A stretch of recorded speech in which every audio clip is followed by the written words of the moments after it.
औज़ुबिल्लाहिमिनश्शैतानिर्रजीम बिस्मिल्लाहिर्रहमानिर्रहीम। मैं हूँ राना शकील रहमान, प्रोग्राम माफ़ीनामा के साथ। नाज़रीन, मेरा आज का टॉपिक है रानी बहन माफ़ करो पार्ट 2। जैसा कि मैंने कल पार्ट 1 किया था और आज इसका दूसरा हिस्सा पार्ट 2 है। नाज़रीन, ये एक रोंगटे खड़े कर देने वाली कहानी है और इसका एक एक लफ्ज़ हकीकत पर मुबनी है। रानी की उम्र सिर्फ 13 बरस थी, गुड़ियों से खेलने की उम्र। मगर गुर्बत एक ऐसी लानत है जो इंसान के वजूद से बचपन, जवानी या कोई भी उम्र रोंद कर रख देती है। रानी के घर के भी ऐसे ही हालात थे। दोपहर का खाना होता तो रात को चूल्हा बंद रहता था। रानी एक ऐसी हंसमुख बच्ची थी जो गली में बच्चों के साथ खेलती रहती थी और हंसती रहती थी। आने वाले वक्त से मुकम्मल तौर पर बेखबर थी। वालिदैन ने 13 साल की उम्र में इसकी शादी कर दी और एक गरीब आदमी से, जो कि एक दिहाड़ीदार था।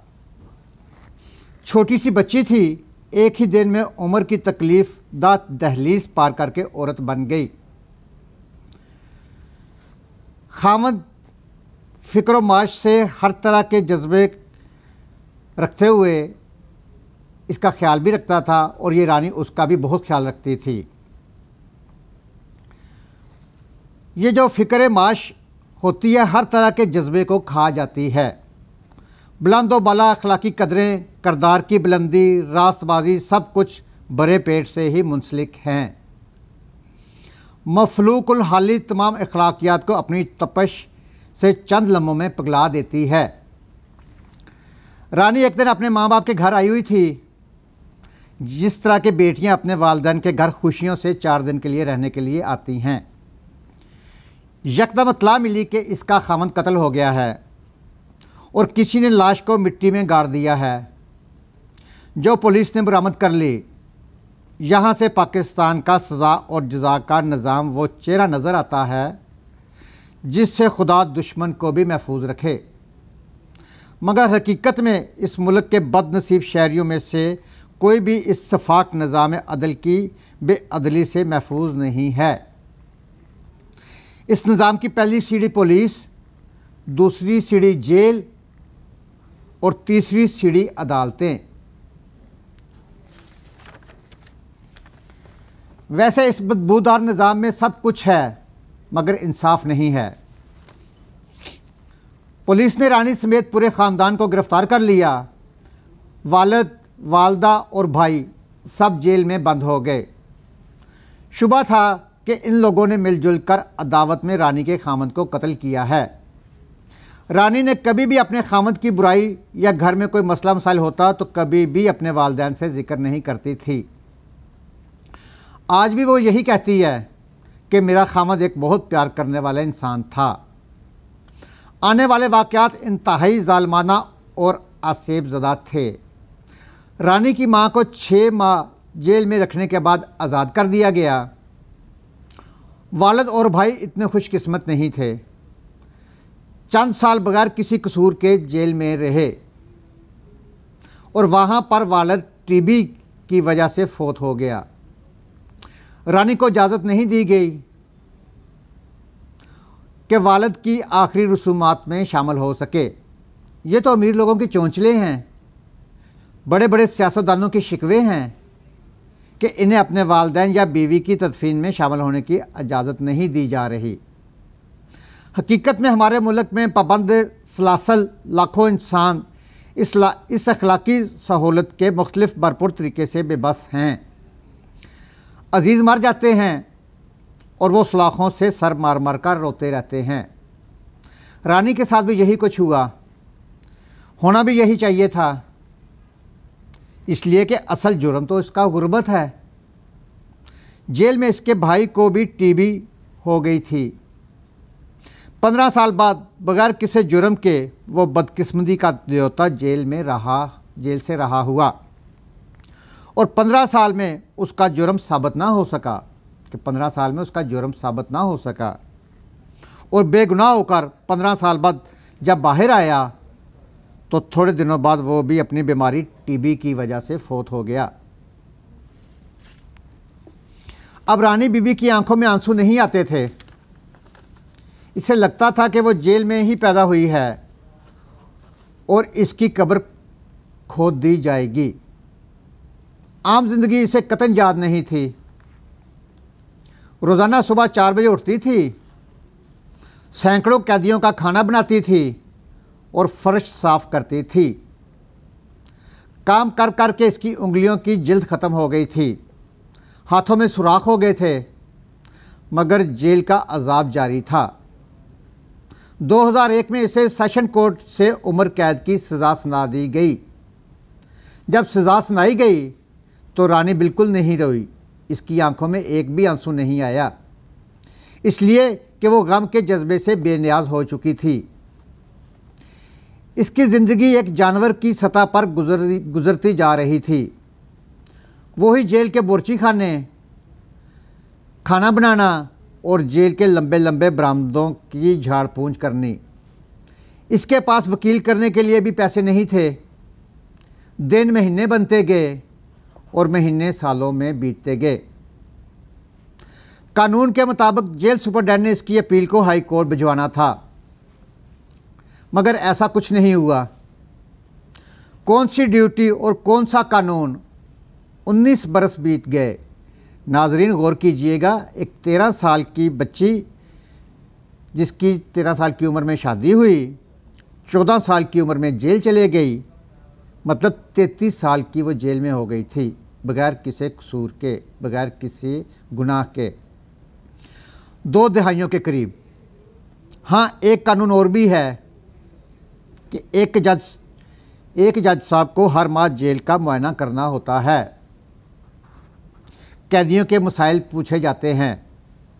19 साल में सैकड़ों बार जज साहिबान जेल आए और पता नहीं क्या चेक करके चले गए।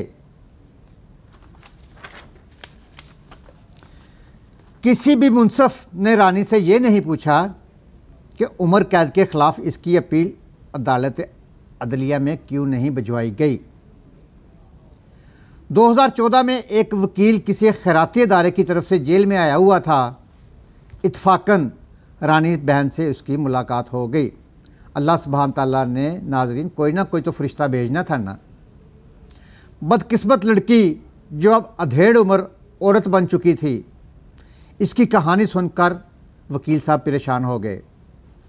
इस वकील ने रानी बहन की अपील हाई कोर्ट में बगैर किसी मुआवजे के दायर कर दी और 2017 में रानी बहन की अपील का फैसला हुआ। इसको कत्ल के मुकदमे से बरी कर दिया गया कि उसका कोई गुनाह साबित ना हो सका। गौर कीजिएगा कि जज साहब ने फैसले में लिखा कि वो रानी के साथ इस जुल्म के मतलब मुकम्मल तौर पर बेबस हैं।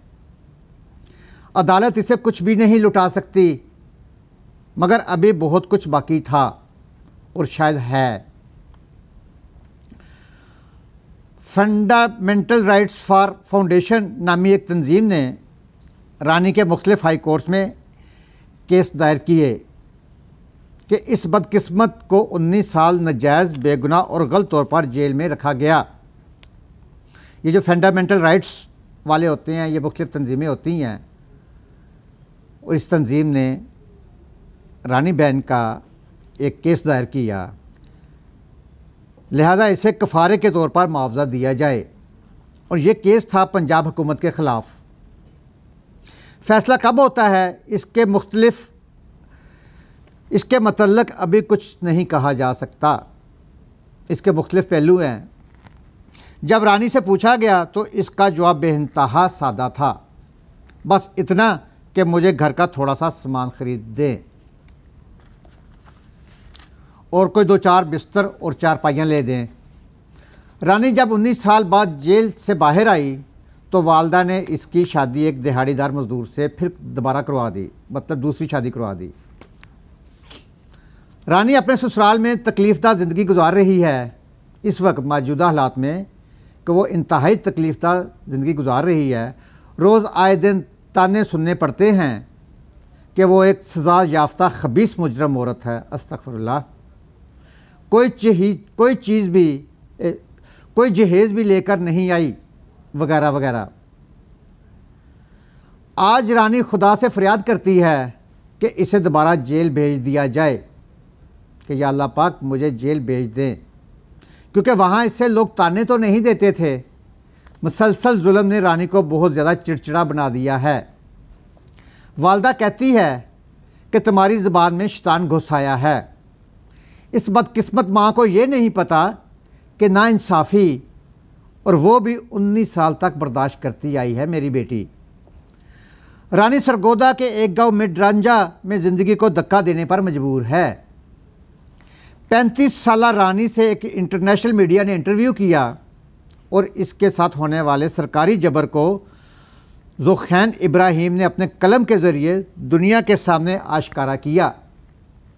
पूरी दुनिया में रानी के साथ होने वाले जुल्म की गूंज सुनाई दी गई, मगर इन सब अनासर से बेखबर रानी अब लोगों के घरों में काम करती है। इससे कुछ पूछा जाए तो वो खामोश हो जाती है, कुछ नहीं कहती। यह सच्ची मगर तल्ख कहानी हमारे निज़ाम अदल के लिए एक हकीकत का बहुत बड़ा सबूत है। बहुत से सवालात को जन्म देती है जो हर सोचने वाले इंसान के जहनों में मौजूद है, मगर सरकारी खौफ की वजह से पूछ नहीं सकते। सबसे पहले तो पुलिस वालों ने इस ख़ानदान को गलत तफ्तीश करके बर्बाद कर दिया। क्या किसी हुकूमती इदारे ने इन जालिमों के ख़िलाफ़ किसी किस्म की कोई कार्रवाई की? फिर जिस जेल के अमला ने रानी की अपील 10 से 12 साल, कितने 10 से 12 साल तक दायर नहीं की, क्या इन पर मुजरमाना गफलत का कोई मुकदमा बनाया गया? मुकदमा तो दूर की बात, इनके ख़िलाफ़ कानून के मुताबिक कोई कार्रवाई हुई या नहीं। फिर जो जज साहब ड्यूटी हर माह जेल के सरकारी दौरे पर आते रहते थे, इनकी गफलत की वजूहात क्या थी? जनाब ऐसा कुछ नहीं हुआ और कुछ भी नहीं होगा। अर्ज़ करूं, Pakistan international civil and political rights पर दस्तखत कर चुका है। इसके तहत अगर किसी इंसान को गलत सज़ा होती है तो वो इसे हुकूमत भरपूर मुआवजा देने की पाबंद है। मगर क़यामत तो ये है कि बैनुल-अक़वामी सतह के मुआहदे पर दस्तखत करने के बावजूद पाकिस्तान में इस पर किसी किस्म की कानून साजी नहीं हो सकी। मगर अब बेअमली पर आवाज़ उठाई जा रही है। शायद कोई सुन ले, शायद कोई मज़लूम जेल में सड़ने से बच जाए, मगर इसका इम्कान बहुत कम है। नाज़रीन, जब ये जज साहिबान या कोई मिनिस्टर साहिबान जेल के बड़े बड़े दौरे करते हैं तो यकीन करें आप, जब जेलों में जाते हैं तो बहुत से बेगुनाह बेचारे वहाँ पर एड़ियाँ रगड़ रगड़ कर मर जाते हैं, उनको कोई पूछने वाला नहीं होता। अर्ज़ करूँ कि हमारे मीडिया ने भी रानी के साथ होने वाले जुल्म पर भरपूर आवाज़ नहीं उठाई है। हाँ, अगर किसी इदारे ने आवाज़ उठाई है तो वो वकील साहब थे। अल्लाह सुब्हान तआला ने उन्हें फ़रिश्ता बनाकर भेजा, जिन्होंने बिला मुआवजा इस गरीब औरत का केस लड़ा और बेजा कैद से रहाई दिलवाई। गरीब और लाचार के लिए इस अंधेरे मुल्क और इस्लामी जमहूरिया पाकिस्तान में किसी के पास वक़्त ही नहीं है, और ताकतवर के लिए वक़्त ही वक़्त है। प्रोटोकॉल के साथ अदालतों में जाते हैं और प्रोटोकॉल के साथ ही उड़ान भर लेते हैं। अपने इस प्रोग्राम के साथ राना शकील रहमान को इजाज़त दीजिए। अपने घर का, मोहल्ले का, शहर का और अपने खूबसूरत प्यारे पाकिस्तान की सफाई का ख़ास ख्याल रखें। सफाई निसफ़ ईमान है। पाकिस्तान जिंदाबाद, पाइंदाबाद। अल्लाह हाफ़िज़।